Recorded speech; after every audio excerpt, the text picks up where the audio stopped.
Diaspora Link, bridging the gap between Dominicans at home and Dominicans abroad. Diaspora Link, connecting Dominica with the Caribbean in the diaspora. Diaspora Link, a radio program, the heartbeat of the Caribbean, with a Dominican twist. Diaspora Link, celebrating Dominicans at home and abroad. Live on D.B.S. every Saturday, 8 to 8:15.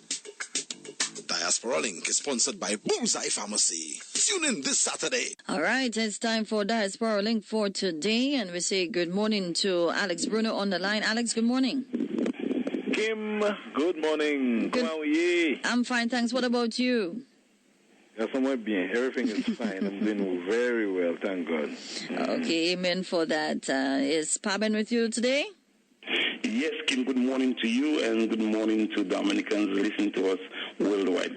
Kim, how are you doing this morning? I'm doing fine, thanks. What about you? And I heard you made an offer to me last week. I was listening to you. I asked Alex if I could get some coconut water. I didn't make an offer. I asked you.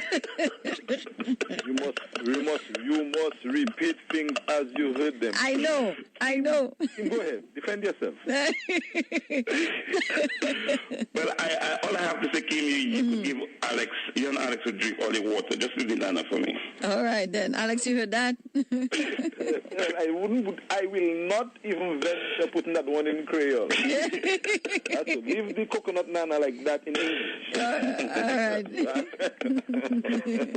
But Alex, we have another guest on for today, an interesting discussion we're going to have today. A guest of honor, I would like to say, Dr. Tamara Augustine. She doesn't like the doctor title, but c'est comme ça, she's doctor, so we have to call her doctor. Okay, all right. She's on with us, and Paben has the opening salvo. Mr. Emil Paben Serra and Dr. Augustine. And once again, good morning to you, Dr. Augustine, and it's a pleasure. I must add, a pleasure having you on Diaspora Link this morning. Diaspora Link is a program where we try to enlighten our people in Dominica, and we try to, bring forth and let them know what we Dominicans in the diaspora are doing. And, it's a pleasure again this morning to have you on with us. Dr. Augustine, tell us who you are, where you come from, your upbringing, where you come from. All right. Good morning, Emil, Alex, the rest of Dominica. So I am from Lubia, born and raised. Graduated from Newtown Primary School and then went on to the Dominica Grammar School. I left Dominica, I think, at 16. Went on to St. Lucia, went to college there. And I think since then, and since 2002, I've been based in the U.S. Okay. And what field of doctor you're in right now? So I'm in medicine. In 2008, I moved back home to attend Ross University School of Medicine in Portsmouth. And I graduated from Ross in 2012, and currently I'm doing my last year of emergency medicine training in Detroit, Michigan. Okay. How difficult was it for you as a young aspiring lady from Louisville? I know you had your goal to be a doctor. How difficult it was for you? You know what? It was difficult, but I never thought of the difficult part of it. I just knew that it was something that I wanted to accomplish, and I just kept working towards it. And every step of my journey, as one door closed, another one opened. So there were challenges along the way, but it's all about the way you look at challenges. You can look at it as things there to defeat you, or you can look at it as stepping stones to help you to get to your goal. Great. Before venturing out into medicine, did anybody inspire you? Let's say like a Dr. Paul or somebody locally? Has it been a dream of yours? What really got you down that line? Interestingly, I was only 6. I had no previous encounter with any medical doctor. I always think back about what led me to this profession, and the only thing I can think of is that it was a calling on my life because I was very young. And it's just been the only thing that I really focused on. I think earlier on I used to say I wanted to be a doctor and a lawyer, a doctor and a teacher, a doctor and an astronaut, a doctor and everything else. And through the years, everything else dropped away, and it was just always just wanting to be a doctor. Okay, so it was basically something that was nurtured in you, Janice, or anybody didn't push you to that? No, but I had a lot of support from my family. You know, growing up in Dominica, young girl from Nubia, with no real connection to anyone. My family never made it seem like it was impossible for me to be a doctor. It was always like, okay, you want to be a doctor, you're going to be a doctor. And I think that helped. So I never thought that there was any problems with me being a doctor. That's what I wanted to do. So are you going to, is it safe to consider you a high achiever? I guess you can say that. I don't think I would have made it to where I am today if I wasn't. Okay. Now, in preparing for the program, one of the things that I observe with you is the depth of your passion and the size of your heart in terms of reaching out to people. My question is it good for a doctor to have a huge, passionate or compassionate heart, or is it better just to be cool and just to do what you have to do and get along? How does it work? So everyone is different. For me in my practice, I think having compassion is important. A lot of people think that it might be detrimental to their own well-being if they're too attached to a patient. But I don't think I could function as a doctor without caring. I think it's my caringness, that my ability to care for my patients, which allows me to go above and beyond. So I think everyone is different. You just have to find what works for you. It can be difficult being a little bit more on the caring side because you tend to be more affected by things that you see. But I think that pushes me a little bit more. Just to remind the public that we're actually speaking to a young medical doctor from Nubia, Tamara Augustine. She's very young. I mean, I can vouch for that. She is an absolutely amazing young person who have achieved quite some. 15 minutes is not enough to really speak about your work, but we're going to try our best to get the best out of you. Sure. Patient and doctor relationship. Do you see everybody as a potential patient, even if the person looks healthy? I mean, I hope you understand the gist of my question. Meaning, you're going down the road and you're seeing people. How do you size them up as, you know, like, because I'm going to emergency care right now, right? Yes. So how do you see people generally, if you understand my question? I tend to be a little bit more observant. I'm always looking out to see if there is a potential for me to intervene, which can be to my disadvantage, as I found out one time on a train, a guy I thought was having a seizure, and he got really, really mad when I looked at him closely when he was just stretching. I always look at people and wondering, oh boy, you know, would I be able to put an IV in that vein? I do look at people differently. I mean, that is something else, man. Yes, man. Doc, besides being a medical doctor, do you have any other interests? Yes. Probably my biggest passion outside of medicine is traveling.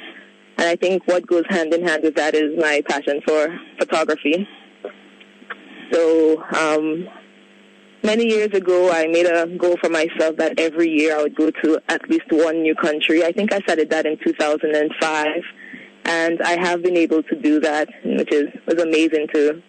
I always go out and I look at the places that I go to and see, does it compare to Dominica? And so far, I've been to many countries, and I haven't found one place that is as beautiful as Dominica.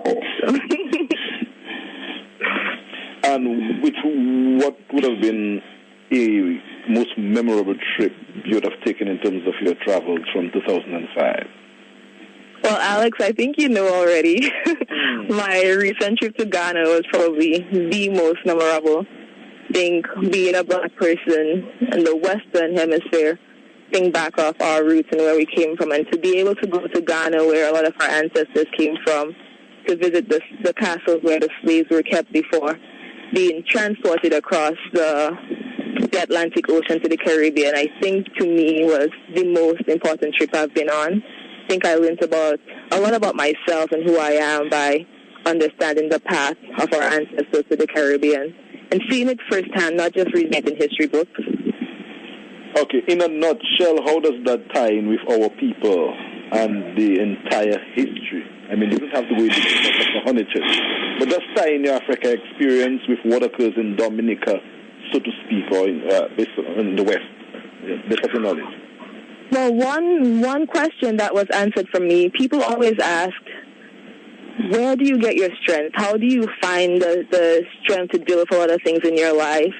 And I thought it was, my upbringing, the advice from my grandmother. But I realized that our strength in the Caribbean comes from much, much, much further than this. When I thought about the journey that the slaves had to make, even across the inland of Ghana and West Africa, and then how they survived the months in the slave castles, in the air, in the dungeons that they stayed in, the branding, the abuse, and then they survived the journey across the Atlantic Ocean, and they survived the plantations and give birth to us. When I think of that, then I understand this is where our strength comes from. It's not from the first generation, the second generation above us. It's just way before that. I think that was something that really made a lot of sense to me. Great. And if individuals are interested in having a view or look at some of the pics that Tamara took while in Ghana, we have a couple of them posted on the Diaspora Link Facebook page. So go to our Diaspora Link page and you will see Tamara pointing up at the gate of those who have returned, and of course also in some other. Just go ahead and have a look and post, like it or tag it or share it. And the conversation that we're having now will be uploaded to our Facebook page shortly after the program, so you can hear a broadcast of this at your leisure. But Fabian, this young lady, it's turning out to be one of the better guests we have had. It's so far great. I don't say that. We're all great Dominicans. But listening to her, Alex, it seems that she is very passionate towards our country, Dominica, and our people. Doctor, do you have any plans to go back to Dominica and make any kind of contribution towards the development of our people and, by extension, the country? Good question. I love Dominica. In fact, I have a map of Dominica around my neck. I always say I keep Dominica close to my heart wherever I go.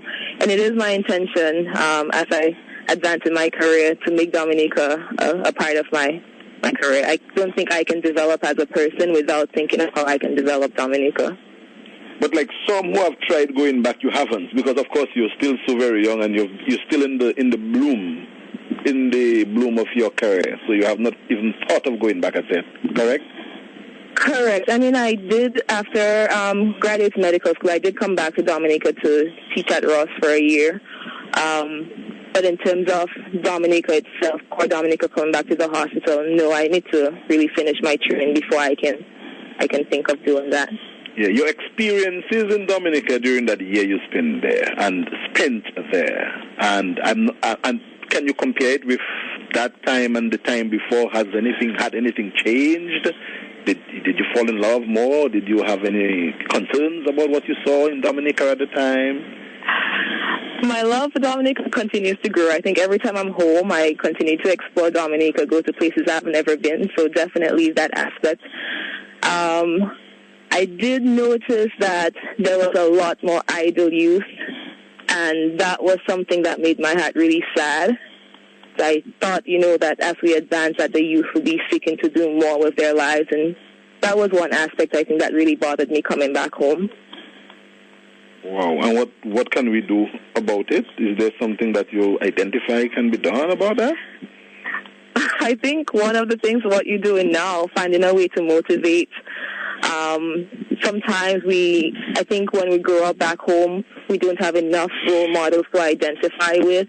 Looking at sports, athletes or musicians, and these are not real role models. And I think having people that are from Dominica who are able to make it, I think that's a good way of inspiring young people to let them know that they too can achieve. And you don't have to come from money, you don't have to come from a big name family, but just being a regular person, if you have the desire and you have a dream, that you can also make it. So I think having this program and programs like this is one of the ways, at least, that we can reach out to people. And the fact that we have it rebroadcast on the social network, social media, that of course will reach the children who I suspect might be sleeping at this time. The moms and the parents and so will tag them on the little Facebook page, we hope, in the future, so that they could listen to a young achiever tell her story. Correct. Yeah, it was. Thought the time was a little bit early, but yeah, the rebroadcast is a good idea. Now ask Kim, and Kim will tell her that this time on radio is the best time. Saturday mornings on radio in Dominica, nobody beats that time. Especially on D.B.S, eh? You'll be surprised as to the number of children already up at this time. Ah, you see, Kim, tell them that. while you just butted in there, Kim, let me just take the opportunity, even before we end, to big you up, to highlight you on the Summer Camp 2005 that you have produced and are presenting for children between the age group of 6 to 13. Is actually taking place at the Parish Pit Community Center. It began on the 13th and runs until August 21.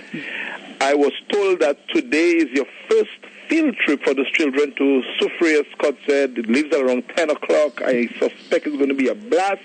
I just wanted to give you a big plug-in and to give you some props for what you're doing for the children. Trust you, Alex. It's an extension of our work, and I want to give you all the love. I hope that you have a full house, and everybody paid their $10 registration fee. Thank you so much. Trust you, Alex. Trust you. Thank you so much. Alex, Kim is always involved in her community. I can remember a couple of years ago she was involved with the kids, and I had to get some hula hoops for her, and I never really did get around doing that. You can still get it, Paben. You can still get it to us. It's never too late. It's not too late, Paben. It's not too late. This can always be arranged. This can always be arranged. I go to the store, and to be honest, I go to the store and I see them all the time, and then I see them, I remember you.